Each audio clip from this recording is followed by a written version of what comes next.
সুধী বৈষ্ণব ভক্তবৃন্দ, আপনাদের সকলের চরণে আমার ভক্তিপূর্ণ ভুলুণ্ঠিত প্রণাম। আশা করি সকলে ভালো আছেন। আমি সর্বপ্রথমে প্রণাম জানাই আমার শ্রী গুরুদেবকে, প্রণাম জানাই এই বিশ্ব ব্রহ্মাণ্ডে যত সাধু গুরু বৈষ্ণব আছে সকলকে, প্রণাম জানাই এই অনন্ত কোটি বিশ্ব ব্রহ্মাণ্ডের যিনি মালিক স্বয়ং ভগবান, ওনার চরণে আমার কোটি কোটি ভক্তিপূর্ণ ভুলুণ্ঠিত প্রণাম। সুধী বৈষ্ণব ভক্তবৃন্দ, আমরা আজ শ্রীমদ্ ভগবদ গীতার সার কথা শুনব বাংলায়।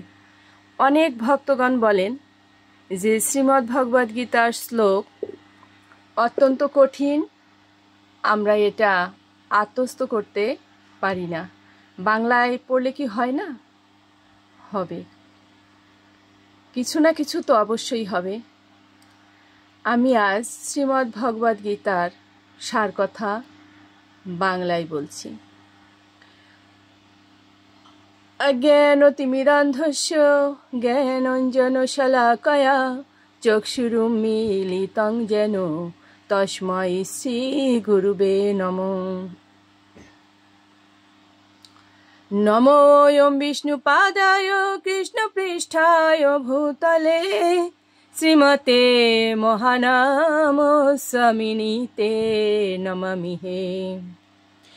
বাঞ্ছাকল্পতরুভ্যশ্চ কৃপা সিন্ধুভ্যেব চ পতিতানাং পাবনেভ্যো বৈষ্ণবেভ্যো নমো নমো। গুরু কৃপা হি কেবলম, গুরু কৃপা হি কেবলম, গুরু কৃপা হি কেবলম। ওম বন্দে ব্রহ্মশিবরাধং পঞ্চতত্ত্বস্বরূপিণাম শ্রীহরিপুরুষং বন্দে শ্রীজগদ্বন্ধু সুন্দরম। ওম হে কৃষ্ণ করুণা সিন্ধু দীনবন্ধু জগৎপতে গোপেশ গোপিকা কান্ত রাধাকান্ত নমস্তুতে। কৃষ্ণায় বাসুদেবায় হরয়ে পরমাত্মনে প্রণত ক্লেশনাশায় গোবিন্দায় নমো নমো। তপ্ত কাঞ্চন গৌরাঙ্গিনী রাধে বৃন্দাবনেশ্বরী বৃষভানুসুতং দেবে প্রণমামি হরি প্রিয়ে। ওম নমো ব্রহ্মণদেবায় গো ব্রাহ্মণহিতায় চ জগদ্বিধায় কৃষ্ণায় গোবিন্দায় নমো নমো। ওম বৃন্দাবৈ তুলসী দেবৈ প্রিয়াবৈ কেশবস্য চ বিষ্ণু ভক্তি পদে দেবী সত্যবত্যৈ নমো নমো। জয় জয় শ্রীকৃষ্ণ চৈতন্য প্রভু নিত্যানন্দ শ্রী অদ্বৈত গদাধর শিবাসাদি গৌর ভক্তবৃন্দ। হরে কৃষ্ণ কৃষ্ণ কৃষ্ণ হরে হরে, হরে রাম রাম রাম হরে হরে। ওম শ্রী পরমাত্মনে নমঃ। ওম শ্রীমদ্ ভগবতে শ্রীগীতায় নমঃ। নারায়ণ নমস্কৃত নারায়ণ চৈব নরোত্তমম দেবীং সরস্বতীং ব্যাসং ততো জয়মুদীরয়েৎ। মূকং করোতি বাচালং পঙ্গুং লঙ্ঘয়েতে গিরিম ইয়ৎ কৃপা তমহং বন্দে পরমানন্দ মাধবম। ওম শ্রীমদ্ ভগবতে শ্রীগীতায় নমঃ। ওম নমো ভগবতে বাসুদেবায়, ওম নমো ভগবতে বাসুদেবায়। শ্রীমদ্ ভগবতে শ্রীগীতায় নমঃ। শ্রীমদ্ ভগবদ গীতার সার।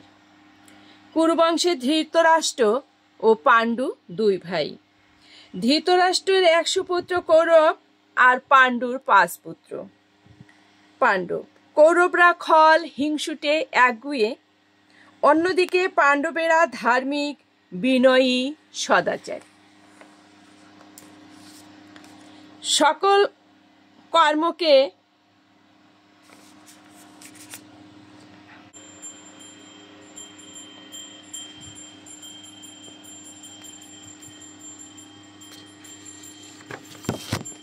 অন্যদিকে পাণ্ডবেরা ধার্মিক, বিনয়ী, সদাচারী, মহাযোদ্ধাও বটে।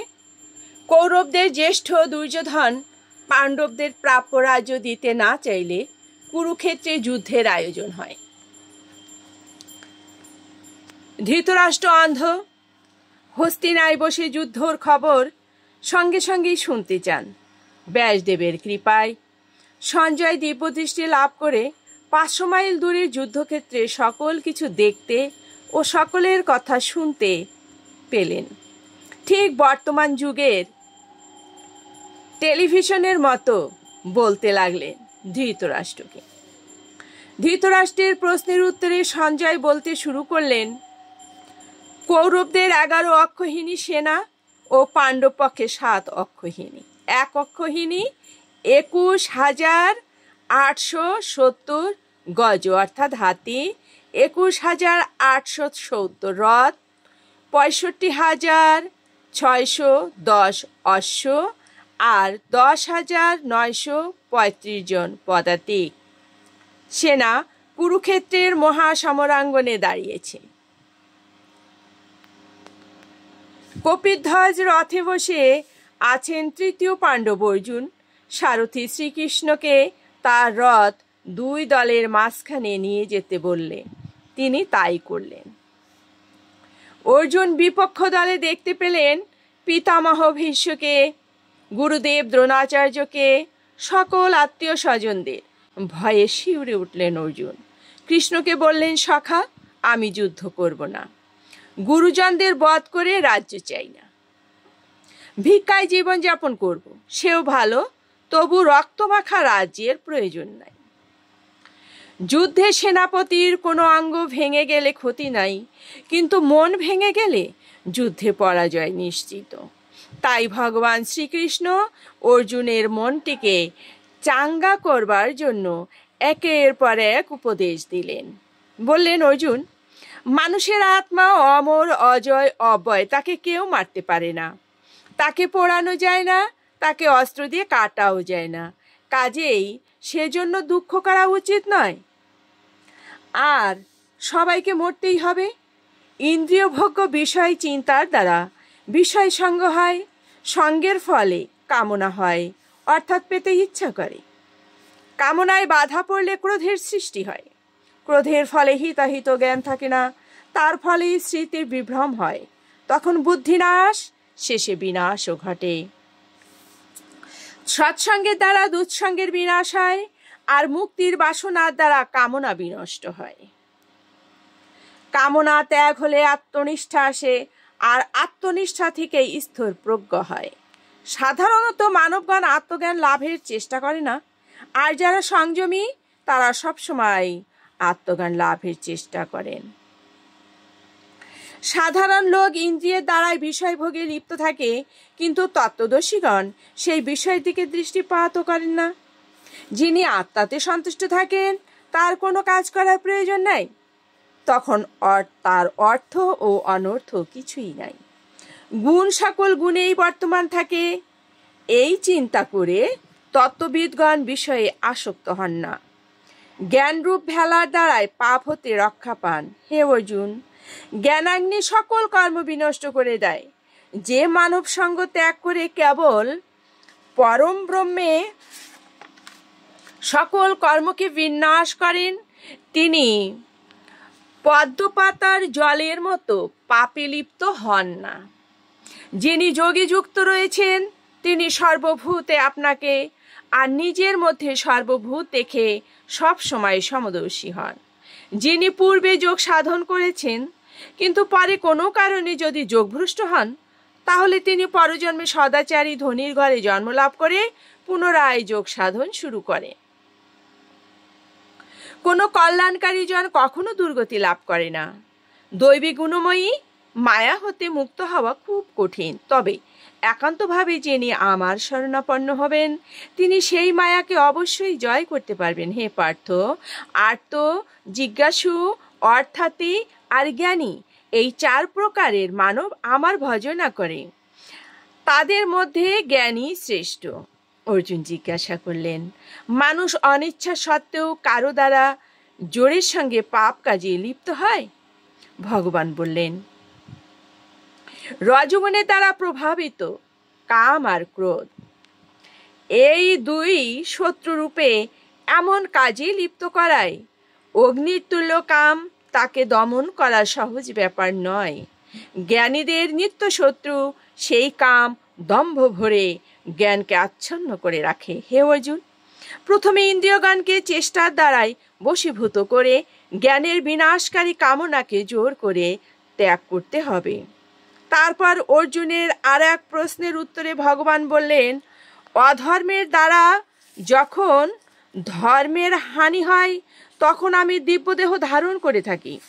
সাধুগণের রক্ষা করার জন্য, দুষ্টগণকে দমন করবার জন্য আর ধর্মকে স্থাপন করবার জন্য আমি যুগে যুগে আবির্ভূত হই। কাজ করেও যার কর্তা ভাব নাই, ফলেও আকাঙ্ক্ষা নাই, কিন্তু তিনি কর্ম করেন, আর যিনি জ্ঞানাগ্নিতে দগ্ধ হয়েছেন তিনি পণ্ডিত। বিনা চেষ্টা ও প্রার্থনায় যা লাভ হয় তাতেই যিনি সন্তুষ্ট থাকেন, শীত ও তাপে, সুখে দুঃখে যার সমভাব ও পরশ্রী কাতরতা শূন্য, তিনি কখনো কর্মফলে আবদ্ধ হন না। জ্ঞান সবার প্রধান, তা জানতে হলে গুরুর চরণ সেবা করে সন্তুষ্ট করতে পারলে সেই তত্ত্বদর্শী গুরু শিষ্যের প্রশ্ন অনুসারে তত্ত্ববস্তু দান করবেন। যারা আত্মজ্ঞান লাভ করেছেন তাদের অন্তরে কোনো সংশয় নাই, তারাই শান্তি লাভ করেন। আর যারা শ্রদ্ধাহীন, অন্তরে সংশয়, তারাই দুর্ভাগা হয়। ফলের কোনো আশা না করে কর্ম করাকে কর্মযোগ বলে। নিষ্কাম কর্মযোগী দুঃখ নাশ করে শান্তি লাভ করেন। আর যত বহির্মুখজন কামনায় বশীভূত হয়ে কর্মবদ্ধ হয়ে নিরন্তর দুঃখ ভোগ করে। হে অর্জুন, সূর্যের প্রকাশে যেমন অন্ধকার দূর হয়, তেমনি আত্মজ্ঞান লাভ করলে সকল মোহ দূর হয়। পরম পুরুষকেও লাভ করেন। একজন বিদ্বান ও বিনয়ী ব্রাহ্মণ, গোহস্তি, কুকুর বা চণ্ডালে সবার মধ্যেই একই পরমাত্মার অংশ বিরাজ করছেন। এমন সমদৃষ্টি যার, তিনি পণ্ডিত। কোনো সংকল্প নাই, বিষয়ে মন নাই, কর্মে আসক্ত হন না, তিনি যোগারূঢ়। যে আত্মার দ্বারা আত্মা বশীভূত হয় সেই আত্মা আত্মার বন্ধু। যদি বশে রাখতে না পারে তবে শত্রুবৎ সেই আত্মা।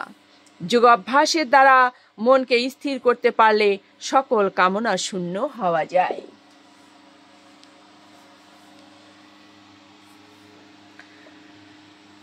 তাই হে অর্জুন, মন স্বভাবের বশে চঞ্চল হলে, বিষয়ের দিকে যেতে থাকলে প্রবল চেষ্টার দ্বারা সেই সেই বিষয় হতে মনকে টেনে আত্মায় স্থাপন করবে। হে অর্জুন, আমি সকল পুরুষের পৌরষ, যশস্বী যশ, সর্বভূতের আমি জীবন। সূর্যচন্দ্রের প্রভা আমি, অগ্নির তেজও আমি। আমি কারো অধীন নই, সকলেই আমার অধীন।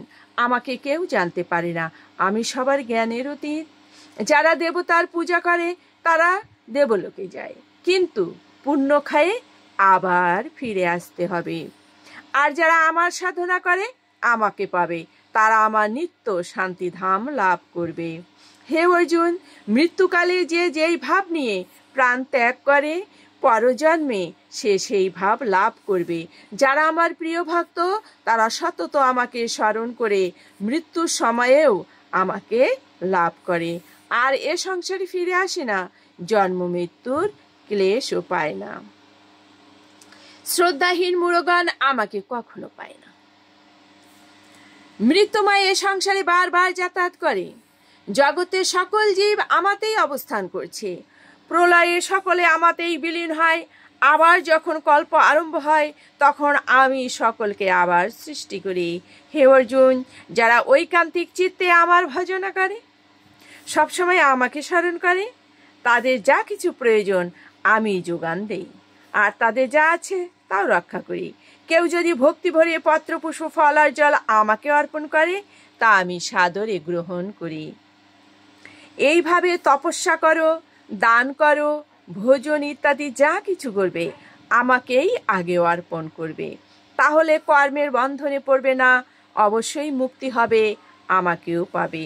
হে পাণ্ডব, যদি কোনো দুরাচার তার ভাব ছেড়ে অনন্য ভক্তিতে আমার ভজনা করে, সেও ধন্য, সাধুরূপে হবে গণ্য, সেও নিত্য শান্তি লাভ করবে। হে অর্জুন, আমার প্রতিজ্ঞা শোনো, আমার ভক্তের কখনো বিনাশ নাই। বৈশ্য, শূদ্র কিংবা নারী যদি হয়, আমাতে মতি রাখলে পরমাগতি লাভ করবে। তাহলে রাজর্ষি, ধার্মিক, ব্রাহ্মণেরা যে আমাকে পাবে তাতে কোনো সন্দেহ নাই। হে অর্জুন, জগতে যা কিছু শ্রেষ্ঠ সকলের মধ্যেই আমি আছি। আমার বিভূতি আর যোগৈশ্বর্য যিনি জানতে পারবেন, তিনি আমাতেই মন রেখে স্থির যোগ লাভ করবেন। আমাতে যিনি মন প্রাণ অর্পণ করে সদাই আমার কীর্তন করেন, তার শান্তি সদাই। হে পার্থ, আমি সকল জীবের সৃষ্টি করি, পালন করি, আবার লয়কর্তাও আমি। ভূতগণে আমি চেতন, জলাশয়ের মধ্যে আমি সাগর, অস্ত্র মধ্যে বজ্র, বিদ্যায় আমি আত্মবিদ্যা, আমি অক্ষয় কাল, আমি সর্বকর্মের ফল দান করি, সকল ভূতের আমি বীজ। আমি ছাড়া জগতে কিছুই জন্মাতে পারে না, কেবল একাংশের দ্বারা আমি এই জগৎকে ধারণ করে রেখেছি। ধনঞ্জয় বললেন, তোমার স্বরূপ ও ঐশ্বর্য আমি দেখতে চাই। তখন শ্রীকৃষ্ণ অর্জুনকে দিব্য চক্ষু দান করে বিশ্বরূপ দর্শন করালেন। সেই বিশাল বিশ্বরূপ দেখে অর্জুন রোমাঞ্চিত দেহে নত শিরে হাত জোড় করে প্রণাম করে বললেন, এ আমি কি দেখছি? তোমার দেহে জগতে সকল প্রাণী, অসংখ্য শির, অসংখ্য নয়ন, অসংখ্য বাহু, অনন্ত উদর, অনন্ত চরণ, তার আদি অন্ত মধ্য নাই। সেই রূপ দেখে ত্রিভুবন সশঙ্কিত। মহর্ষি ও সিদ্ধগণ তার স্তব করছেন, সকলেই বিস্মিত হয়ে দর্শন করছে। এমন ভয়ঙ্কর রূপ দেখতে দেখতে অর্জুনের ভীষণ ভয় হলো। তখন সেই বিভুকে অর্জুন বললেন, হে বিভু, আমি তোমার সাধারণ মানুষ জ্ঞানে সখা বলে সম্বোধন করেছি, এখন আমাকে ক্ষমা করো আর তোমার এই রূপ সম্বরণ করো। তখন শ্রীকৃষ্ণ সেই বিশ্বরূপ সম্বরণ করে শঙ্খ চক্র গদা পদ্মধারী চতুর্ভুজ প্রসন্ন মূর্তিতে দেখা দিলেন অর্জুনকে। তারপর শ্রীকৃষ্ণ বললেন, হে অর্জুন, তুমি আমার এই যে রূপ দেখলে, তা তপস্যা, বেদ অধ্যয়ন, দান, যজ্ঞ কিংবা কোনো পুণ্য কর্মের দ্বারা লাভ করা যায় না, কেবল ঐকান্তিক ভক্তিতেই আমাকে জানতে পারবে। তারপর শ্রীকৃষ্ণ অর্জুনের এক প্রশ্নের উত্তরে বললেন, আমাতে মন নিবিষ্ট করে শ্রদ্ধা সহকারে যিনি আমার উপাসনা করেন, তিনি এই সংসারের শ্রেষ্ঠ সাধক। আমাতে অর্পিত মনোযুক্ত ভক্তকে আমি উদ্ধার করি। হে অর্জুন, আমাতে যদি চিত্ত স্থির করতে না পারো, তবে বারে বারে অভ্যাসের দ্বারা মনকে সমাহিত করার চেষ্টা করো। যদি অভ্যাসে অসমর্থ হও, তাহলে আমার প্রীতি কর্ম করো, শ্রবণ কীর্তন, স্মরণ অর্চন, বন্দন, পাদ সেবন, সখ্য দাস্য ও আত্মনিবেদন, এই নববিধা ভক্তিতে আমার প্রীতি। এসব করতে যদি সমর্থ না হও, তবে আমাতে কর্ম সমর্পণ করো, অর্থাৎ কর্মফল ত্যাগ করো, তাতেই শান্তি পাবে। হে অর্জুন, আমাতে যিনি চিত্ত অর্পণ করেছেন ক্ষমাশীল, আমাতেই আসক্ত, সেই জনই আমার প্রিয়। অন্যকে কষ্ট দেয় না, সদাই সন্তুষ্ট থাকে, অন্যের দ্বারা বিরক্ত হয় না, কোনো বিষয়ে স্পৃহা নাই, কর্মের ফল চায় না, আমিও আমার ভাব নাই, সংযত বচন, তিনি আমার অতি প্রিয় ভক্ত। হে অর্জুন, যেখানে শস্য সৃষ্টি হয় তাকে ক্ষেত্র বলে, সুখ দুঃখ দেহে সৃষ্টি হয়, দেহেতেই ভোগ হয়, তাই দেহকেই ক্ষেত্র বলে।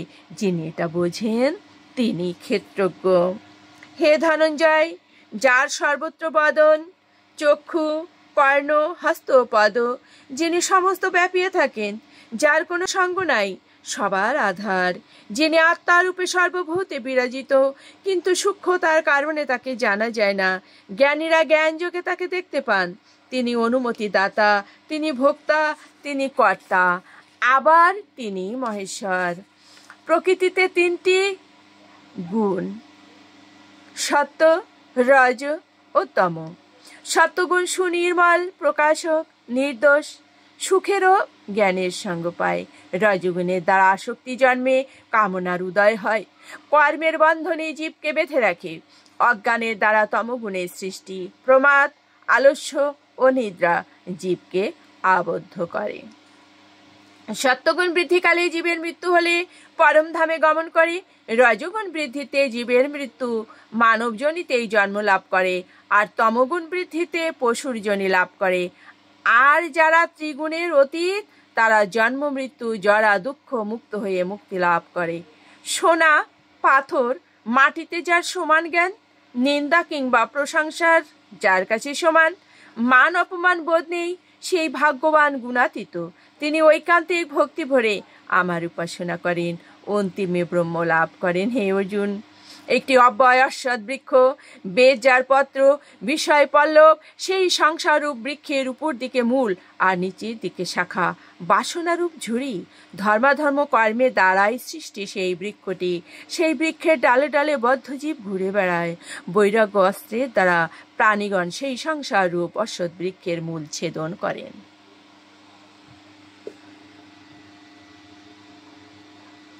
যার থেকে এই সংসার বিস্তার লাভ করছে, সেই পুরুষের শরণ নিয়ে যিনি তাকে খোঁজ করেন, মোহ অভিমান শূন্য, সুখ দুঃখ ও দ্বন্দ্বমুক্ত, তিনি অব্যয় পদ লাভ করেন। হে অর্জুন, আত্মজ্ঞানে নিষ্ঠাবান, কর্মযোগে তৎপর, সরল, অক্রোধী, অহিংসক, জীবের প্রতি দয়ালু, পরনিন্দা করেন না, স্থির মতি, লোভ নাই, ক্ষমা, সত্য, দান, এইগুলি দৈবগুণ।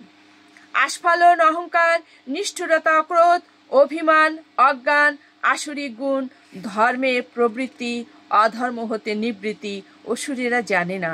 তারা ধর্মাধর্ম মানে না, তাদের শৌচ সদাচার নাই, সত্যকে মানে না।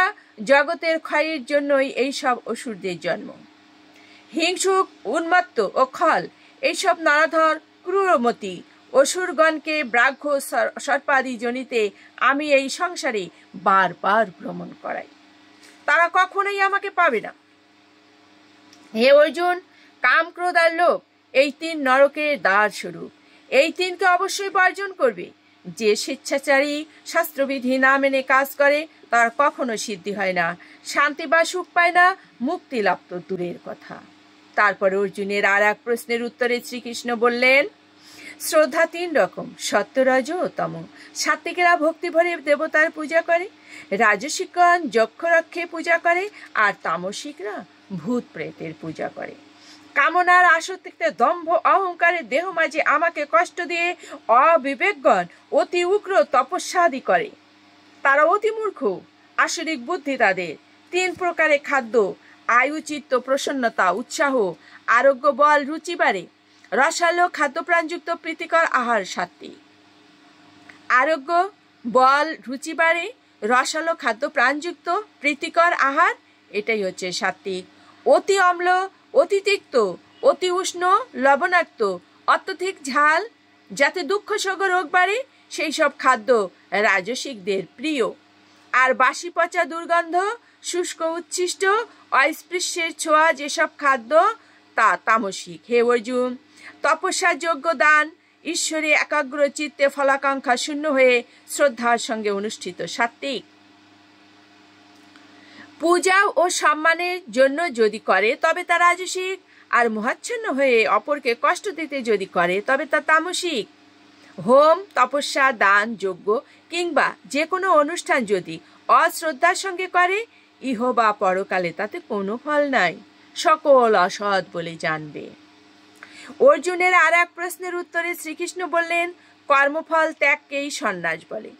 যার যেমন নিজ ধর্ম রয়েছে তা ত্যাগ করা উচিত নয়। মোহ বশে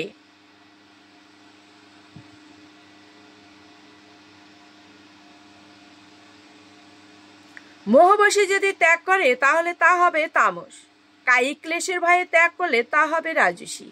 কর্মে কর্তৃত্বাভিমান ও ফলের কামনা ত্যাগ করে কর্তব্যের জ্ঞানে যে কর্ম তা হচ্ছে সাত্ত্বিক। যারা সাত্ত্বিক পুরুষ হন তাদের বুদ্ধি সব সময় স্থির, কখনো মনে সংশয় নাই।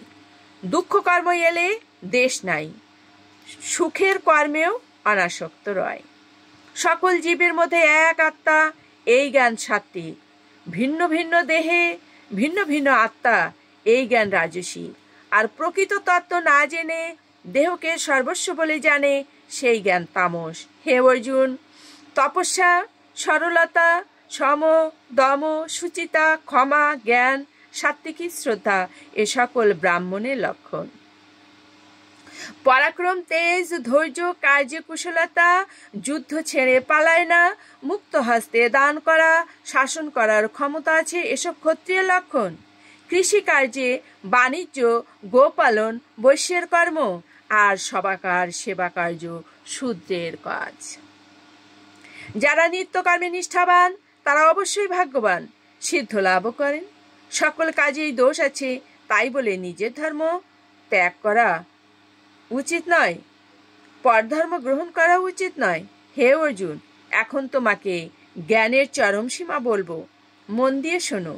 যিনি সংযত মনে বিশুদ্ধ সাত্ত্বিক বুদ্ধি ধরে সকল বিষয় থেকে দূরে থেকে নির্জন স্থানে বাস করেন, বৈরাগ্য আশ্রয়ে ধ্যানের দ্বারাই ইষ্টদেবকে স্মরণ করেন, ভোগ্য দ্রব্য ছেড়ে দেহ বাক্য সংযত করে পরিমিত আহার করেন, বল দর্প অহংকার কাম ক্রোধ ত্যাগ করেন, আমিও আমার ভাবহীন হয়ে সেই সাধক প্রশান্ত চিত্তে ব্রহ্ম লাভ করতে সমর্থ হন। যিনি ব্রহ্মভাব লাভ করেছেন তার সবসময় প্রসন্ন মন, কোনো কিছু নষ্ট হলে দুঃখ নাই, তার যা নাই তার জন্য আকাঙ্ক্ষাও নাই। অন্তরে পরাভক্তি লাভ করেন তিনি, সেই মহাজ্ঞানী আমার স্বরূপ অবগত হয়ে যথাকালে আমাতেই প্রবেশ করেন। হে অর্জুন, তুমি সকল কর্ম মনে মনে আমাতেই সমর্পণ করে আমাতেই মন রাখো। আর তুমি যদি আমার কথা না শোনো তবে বিনাশ তোমার হবেই। যদি অহংকারে যুদ্ধক্ষেত্র ত্যাগ করো তবে সে প্রতিজ্ঞা তোমার মিথ্যা হবে। ক্ষত্রিয়ের স্বভাবেতে তোমাকে সেই কর্মে লিপ্ত হতেই হবে।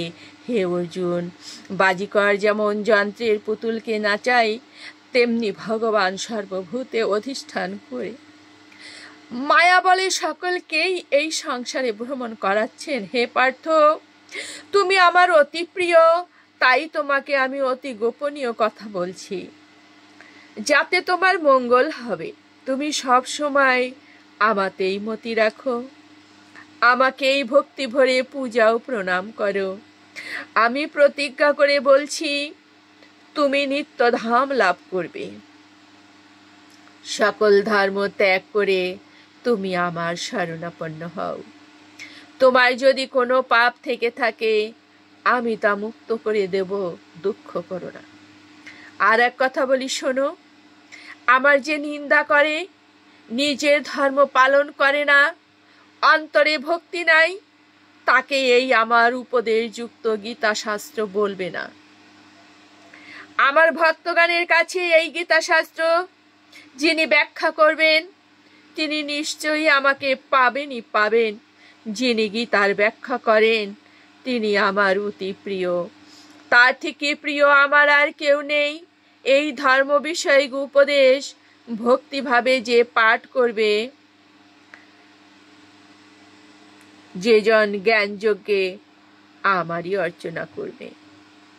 এই ধর্ম বিষয়ক উপদেশ ভক্তিভাবে যে পাঠ করবে, সেজন জ্ঞান যজ্ঞে আমারই অর্চনা করবে।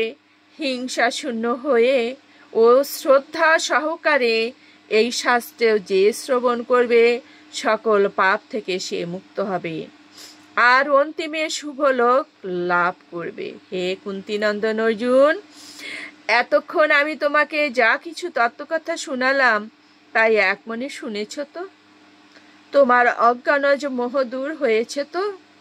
অর্জুন বললেন, হে কৃষ্ণ, হে অচ্যুত, হে বিশ্বমূলাধার, হে জগৎপতি, তোমার কৃপাতে আমার মোহ দূর হয়েছে। আমার যা কর্তব্য আর যা অকর্তব্য বুঝতে পেরেছি। আমার মন স্থির হয়েছে। আমার মনে যত কিছু সংশয় ছিল সব দূর হয়েছে। এবার থেকে আমি তোমার উপদেশ মতোই কাজ করব। এখন আমি যুদ্ধ করব। কুরুক্ষেত্রের রণাঙ্গনে কৃষ্ণ অর্জুনের কথা এতক্ষণে শেষ হলো। সকল কথা ধৃতরাষ্ট্রের কাছে সঞ্জয় বললেন। সঞ্জয় আরো বললেন, যেখানে যোগেশ্বর পরমেশ্বর ভগবান শ্রীকৃষ্ণ আর যেখানে ধনুর্ধর পার্থ, সেখানেই শ্রী, যশ, লক্ষ্মী, ধর্ম, নীতি বর্তমান থাকে। এই আমার অভিমত। সঞ্জয়ের অভিমতকে পাথেয় করে সুধী বৈষ্ণব ভক্তগণ, আমরা সকলেই এই শ্রীমদ্ ভগবদ গীতাকে সার করে চলব। এই সকলের কাছে আমার মিনতি বা আবেদন। আবার আমার পরমেশ্বর ভগবানের কাছে কোটি কোটি ভুল লুণ্ঠিত ভক্তিপূর্ণ প্রণাম জানিয়ে আজকের মতো এখানেই রাখছি। ওম নমো ভগবতে বাসুদেবায়। ওম নমো ভগবতে বাসুদেবায়। নমো ভগবতে বাসুদেবায়। শ্রীমদ্ ভগবতে শ্রীগীতায় নমঃ। শ্রীগীতায় নমঃ। শ্রীগীতায় নমঃ। অজ্ঞানতিমিরান্ধস্য জ্ঞানাঞ্জনশলাকয়া চক্ষুरुन्मीलितं येन তস্मै শ্রী গুরুবে নমঃ।